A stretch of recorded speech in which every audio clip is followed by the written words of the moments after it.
This is Paradise Lost, Book 9, and the I'm going to read in simple English. Now that the angels visit this Adam, visit with Adam is done.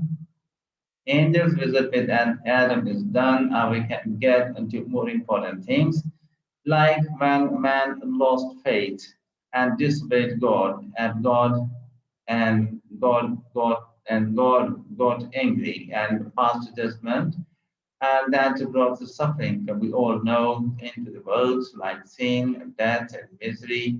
Sad is a sad story, but a little more inspiring than those stories your teachers and professors made you read, like the Iliad, Aeneid, or the Odyssey. I just hope my heavenly muse keeps coming every night in my dream to help me write this. Seriously, this story has taken a long time. It's taken me a long time to get this translation done too. You know, I'd argue that war was the only thing that people would write about, with brave knights in battle, but no one ever talked about patience and heroic sacrifice, things that I feel matter most. Or writers would go on about races, games, tournaments, and extravagant celebrations. Not me, though. I'd rather write about different things. Anyway, it was night time upon the earth. Gabriel threw Saturn out of Eden, and that isn't going to stop our hero from coming back. He has a plan, a bad one for us humans, but a good one for him. It was worth the risk. And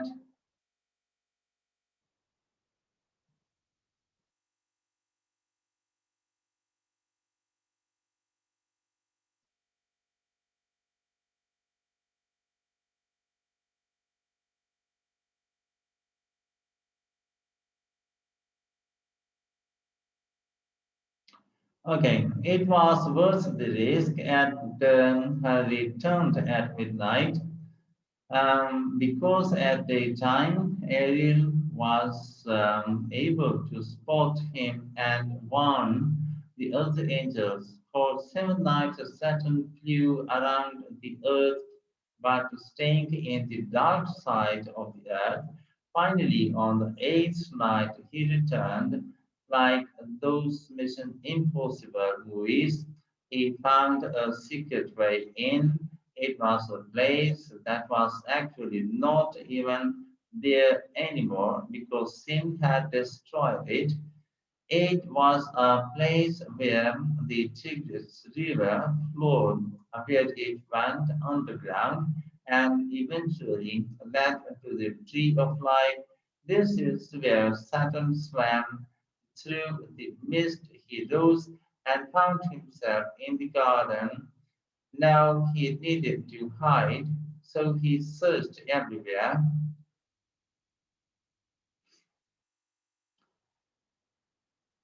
From the land to the sea, he roamed and searched and studied everywhere, every creature to see that see what form he should take. He decided that the snake was probably the best form for him to sneak around in. Because it was such a sneaky creature, it would hide Saturn's behavior perfectly. Now, with that out of the way, Saturn went on to passionately speak.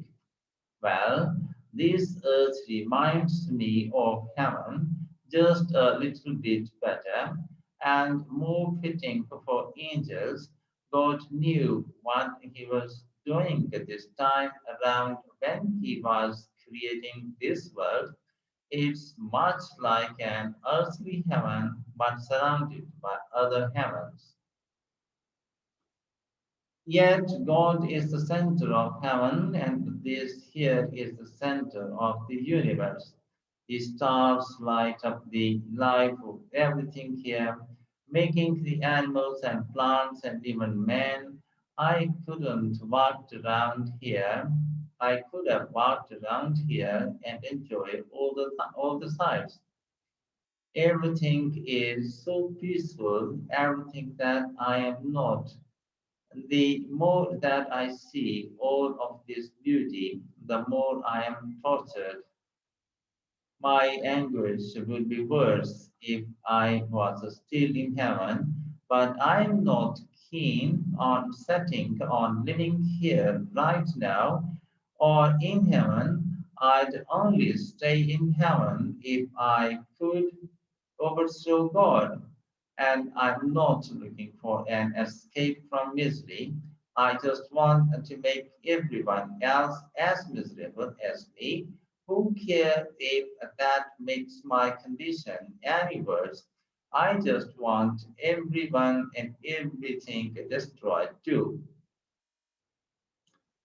I will destroy man, or make man destroy himself.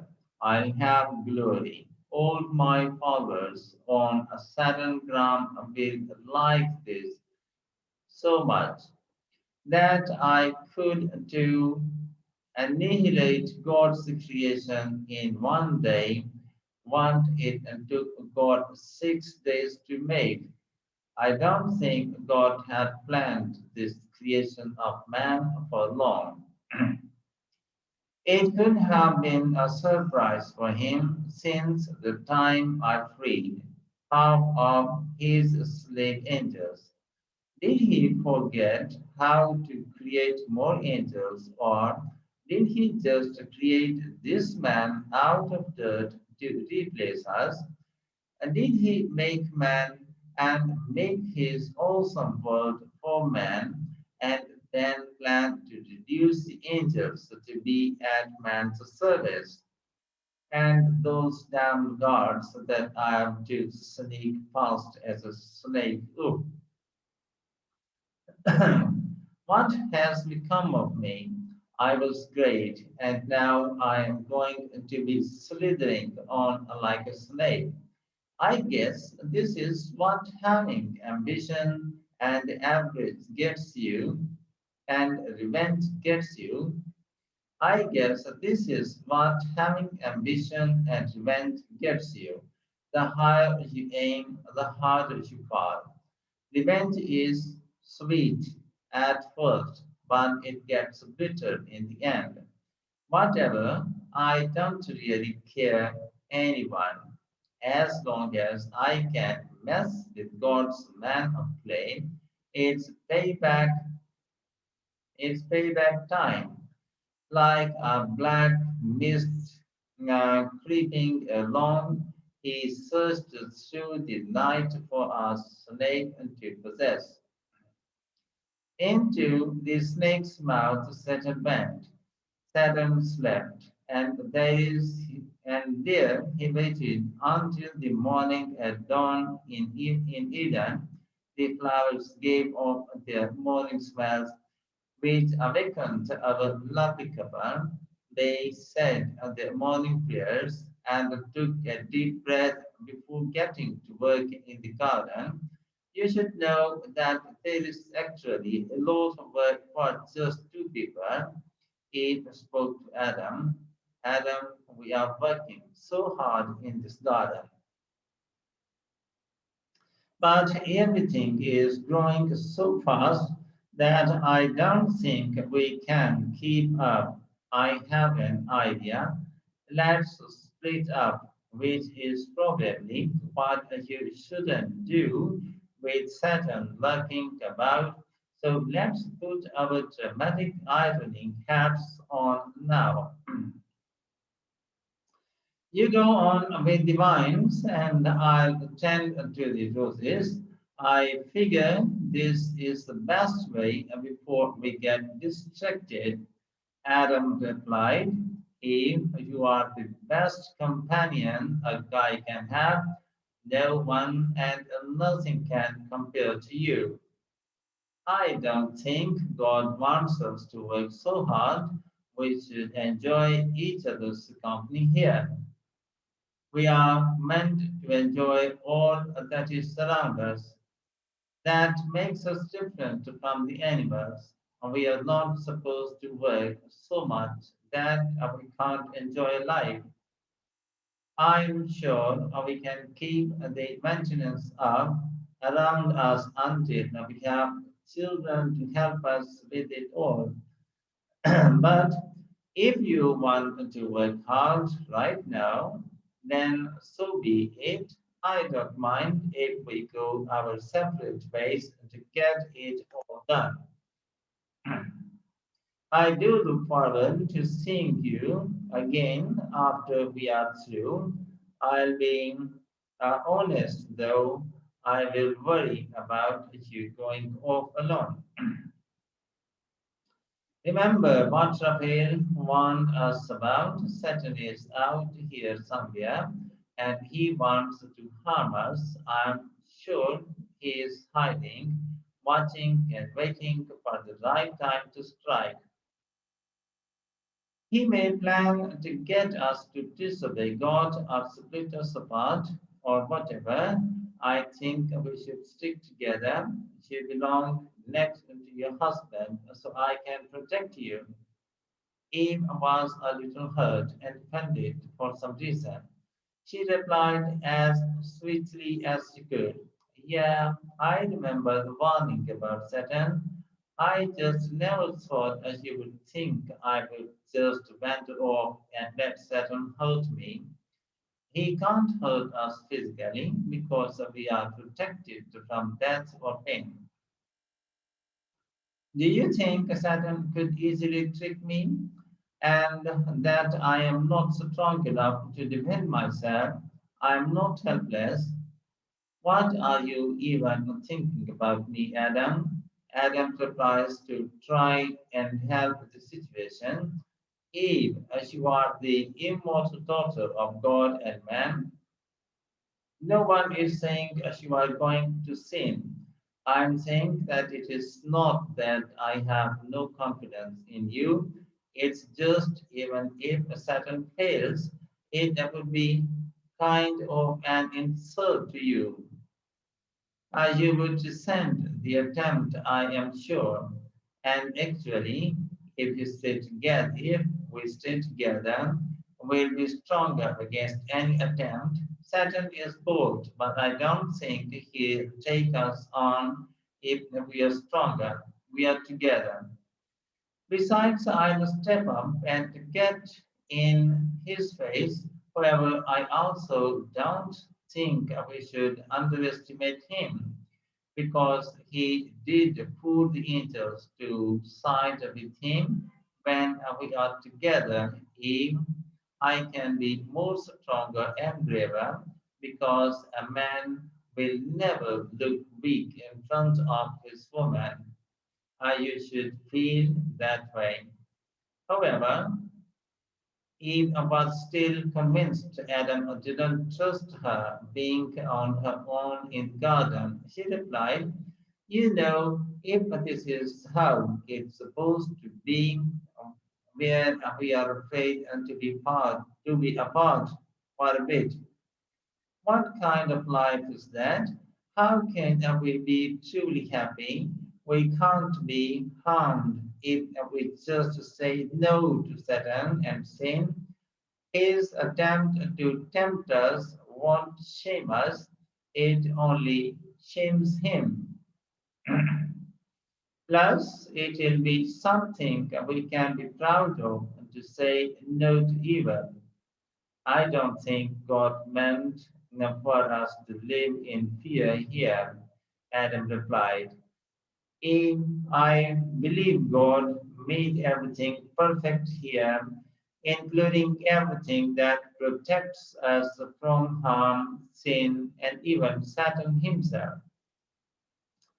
But I do think that there is still danger, and this danger can be within us. It is up to us to control that within. Nothing can harm us against our will, but God did give us free will too. And to guide with the free will, God gave us reason.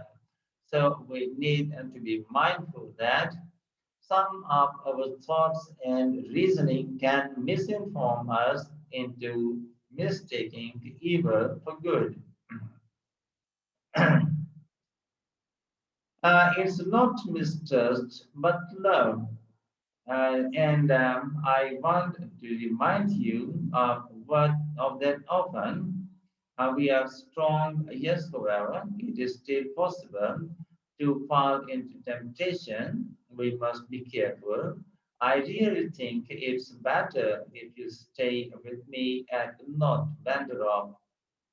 You don't have to prove your faithfulness and trustworthiness. You should prove your obedience first.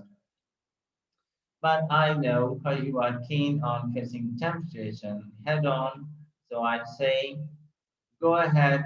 You are innocent in every way, wise and virtuous. God has given you everything you need.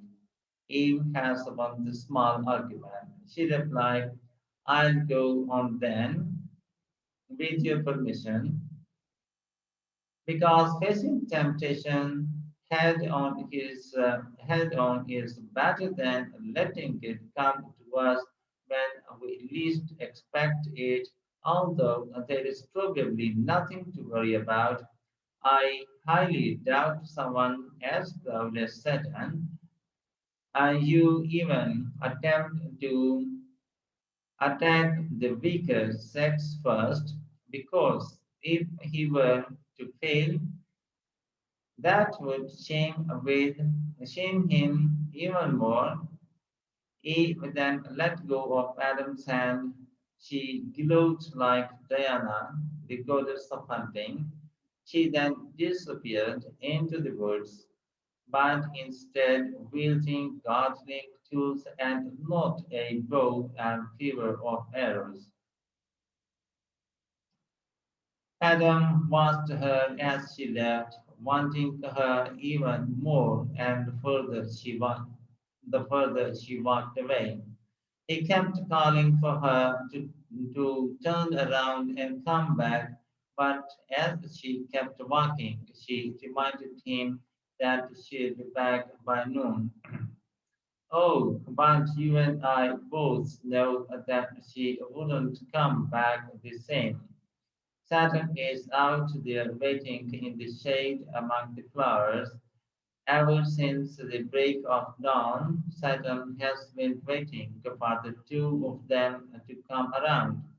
They are the future of mankind, and Saturn will join it all. Saturn ideally wanted to get Eve all alone, but he didn't think that would never happen. But there she was, all that Saturn had hoped for. She was partially hidden among the thick roses. Eve was tucking the drooping flowers and lifting them back up neatly. But Eve is actually the one that needs lifting up right now. The Saturn slake approached closer and then hid among the thick undergrowth. Saturn moved through the area so that Eve had tended to places that were more beautiful than the fictional gardens where Adonis lived on the garden, where Solomon made love with his fair Egyptian spouse. Saturn admired the beauty of his surroundings, but he admired Eve even more. Saturn felt like a person who lived in a dirty slum of the city who happens to take a walk in the beautiful countryside among the village and the farms.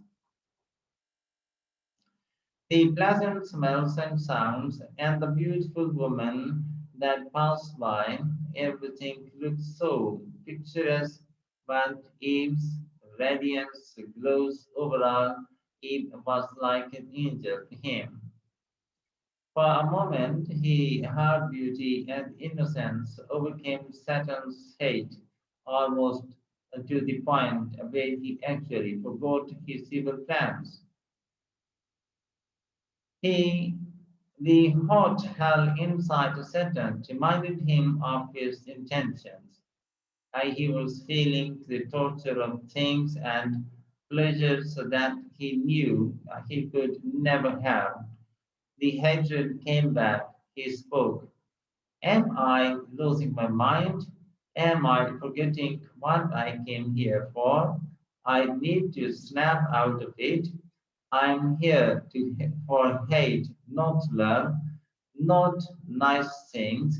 I'm not here for pleasure. I'm here to destroy it. The only pleasure I'll have is the pleasure of destroying all of this. I can't lose my chance. There she is. She is all alone. I don't see her husband here anywhere too. She is a lot stronger than me, and I'm a lot weaker ever since heaven. Eve is so fair, and she is not scary at all, although love and beauty are kind of scary. But hate, especially my hate, is stronger than love. I will ruin it by disguising my hate as love. And so the snake fashioned by Satan approached Eve. He didn't move about like ordinary snakes do. Satan rose above from the ground and towered everything below him with his head held high. His eyes were like red gemstones, and his thick neck was a green tinted gold. His overall body shape could be described as beautiful, more beautiful than other snakes described in Roman tales, fables, and stories you might come to learn in future intense English courses. Saturn inched closer to him as if he were shy or hesitant, kind of like a ship haphazardly weaving, weaving its way along a coastline. His long train-like body, suppressed, coiled and uncoiled, in front of Eve, desperately trying to get her attention. Eve did hear some kind of disturbance by her in the leaves, but she didn't go on to see what it really was because used to she's used to animals being around her. Animals and beasts always came unto her whenever she called. They obeyed Eve a little better than others in mythology. Saturn in snake mode mustered a little bit more courage and approached her without her having to call upon him. He bowed and licked the ground because I guess snakes do that. This sweet maneuver caught Eve's attention, and finally his sneaky serpent tongue spoke to her. Hey, don't worry, lady, my lady. Hey, don't worry, my lady. You must be wondering why I came up to you unaccompanied, but I just had to muster the courage to finally approach you and have a look. Because you are so beautiful, you are definitely from heaven, but down here with all these beasts and animals, and there is only one man around to really appreciate all your beauty, and that's a shame. To me, as you are a divine goddess, you deserve to be seen and served by all the angels every single day. All of these praise made Eve feel flattered. She was definitely touched by the strange talking snake. She replied, "Wow, a talking snake. I didn't realize God made animals that could talk." I don't doubt that animals are intelligent in their own ways, but snakes, well, as you are sly creatures, in my opinion. But this is very interesting. How on earth did you learn how to speak? The sneaky snake replied, "Eve, fair Eve, I used to be like all other simple animals, just thinking about food and sex, nothing more, nothing less. Until one day I was taking a slither and found this amazing tree with colorful fruit on its branches, red and yellow fruits, just ripe for the taking. And the wind blew its tantalizing smell into me, and I couldn't help myself anymore. I needed it. So I turned up the trunk, slithering all around it to make it my way to the fruit. It was a massive tree. You and Adam would have to reach up high in even and get some fruit too. As I was going up, all the other animals below me were just jealous that they couldn't have a taste to suckers. I hate my film. I've never tasted anything so delicious, so scrumptious in my entire life. Soon after, I started to feel something in me, something different. I was able to think thoughts and concepts beyond myself, and I began to speak them into existence. So by now, this 600 lines that we have covered, if I finish the whole story, that's about 1200 lines, 600 more lines. So I think it will be a pretty long movie. The matter split the book into two movies.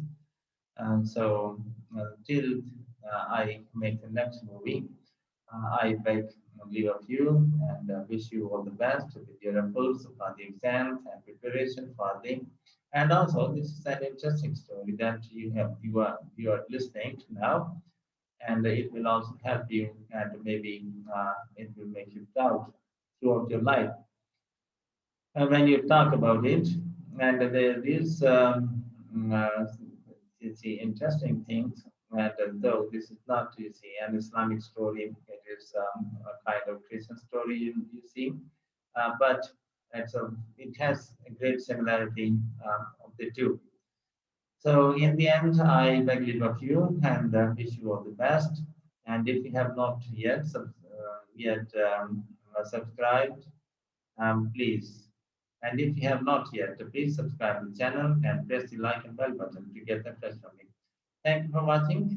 Have a nice time and goodbye.